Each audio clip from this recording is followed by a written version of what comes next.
A cloud hides the sky. A nuclear shadow falls across the human future.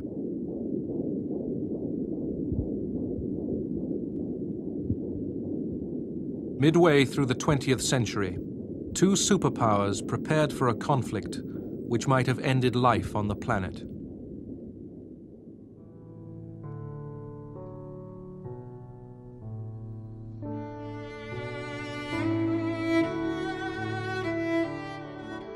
Spring flowers, the warm light of day, the pleasures of life.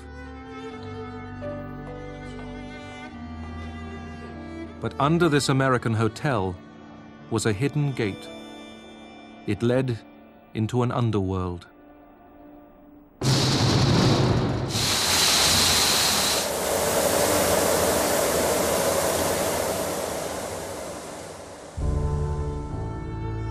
This was the shelter for members of the United States Congress in the event of nuclear war. Down here, the politicians would represent the dead and the dying in the world overhead.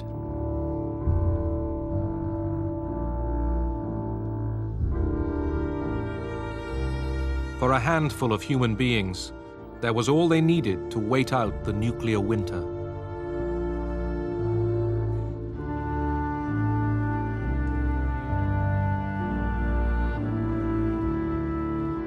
But nerves might snap, then order would be kept by force.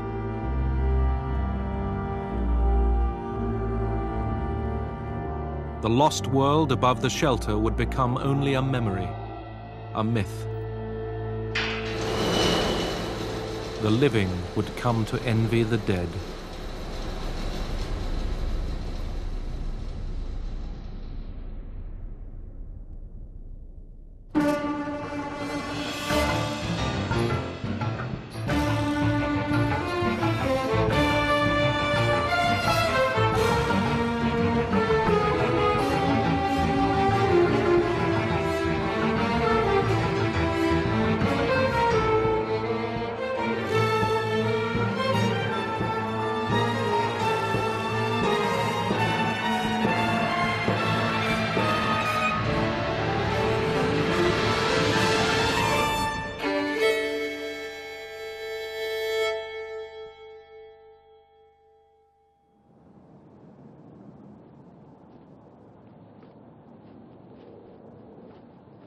Berlin, 1945.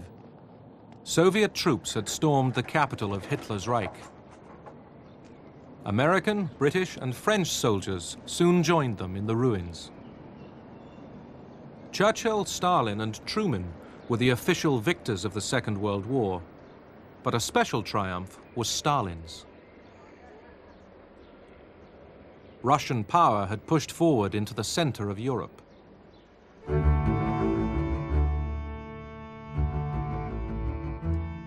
At Potsdam, outside Berlin, the Big Three met to settle the post-war order. Winston Churchill represented a Britain exhausted by war, while Joseph Stalin, supreme ruler of the Soviet Union, faced Harry S. Truman, 33rd President of the United States. It was 3 months after the death of President Franklin Roosevelt that Harry Truman, once a Missouri haberdasher, set off for Potsdam. It was his first overseas conference as head of state. President Truman was unprepared for the presidency in the sense of being fully briefed and up to the minute on all that was going on.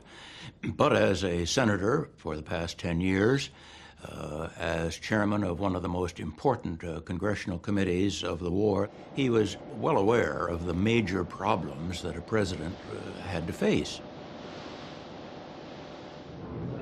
Stalin was late for the conference.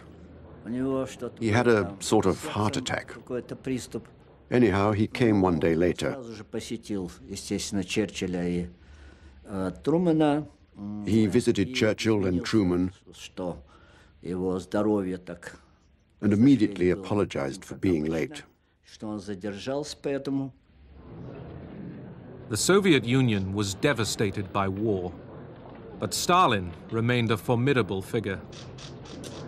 I went up to him and I said, "Marshal, this must be a great satisfaction to you after all the trials that you've been through and the tragedy that you've been through to be here in Berlin." And he looked at me and said, "Tsar Alexander got to Paris." Did Stalin want to push on to the Atlantic? Lenin, his predecessor, once hoped the Russian Revolution would lead on to communist world revolution. It was then, after the First World War, in a clash of ideologies, communist and capitalist, that the Cold War had its origins. In 1919, President Woodrow Wilson took ship to the European Peace Conference with his gospel for a better world, safe for small nations, sound for business. But his peace settlement excluded Bolshevik Russia.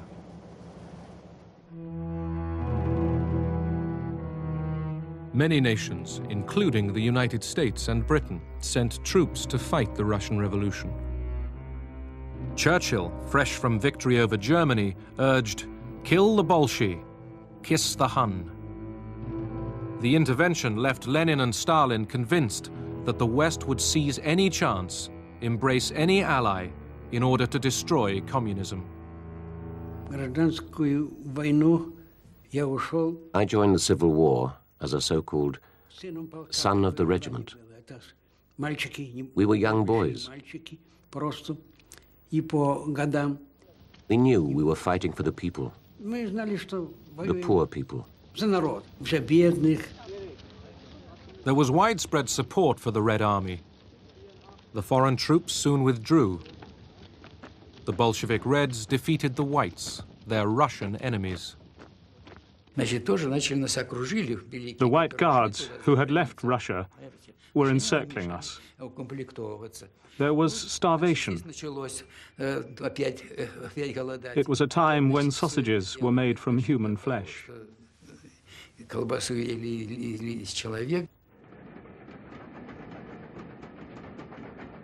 In Russia, famine followed civil war.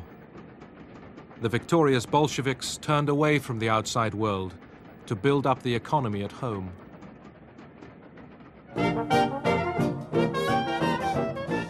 America also turned inwards.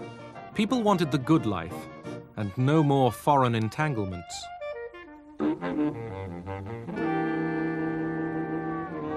Then, in 1929, Wall Street crashed. The Great Depression began. Suddenly, across the richest nation on earth, millions faced destitution. American politics shifted to the left.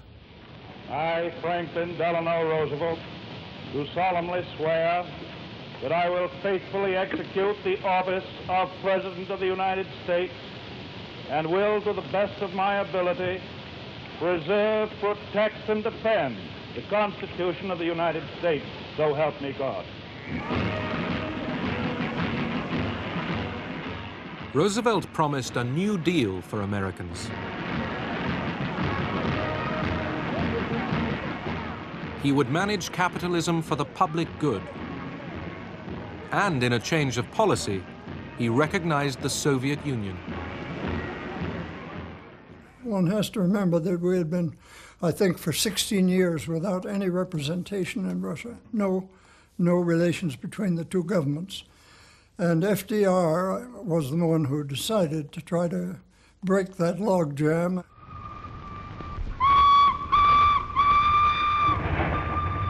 Stalin's industrial drive soon attracted American experts. Some brought their families.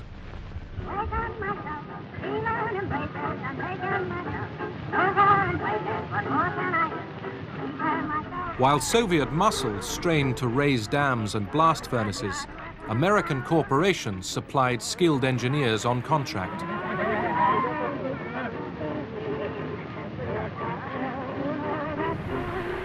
Communist ideology didn't worry them. Unlike the Russians, they were free to go when the job was over.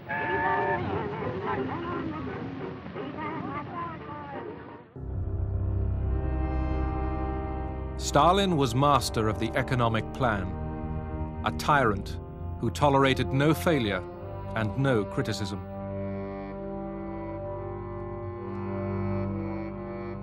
Privately owned fields became collectivized prairies. The cost of collectivization was the murder of millions of peasants and renewed famine. The truth was kept secret. People didn't really know all about the bad things. All the achievements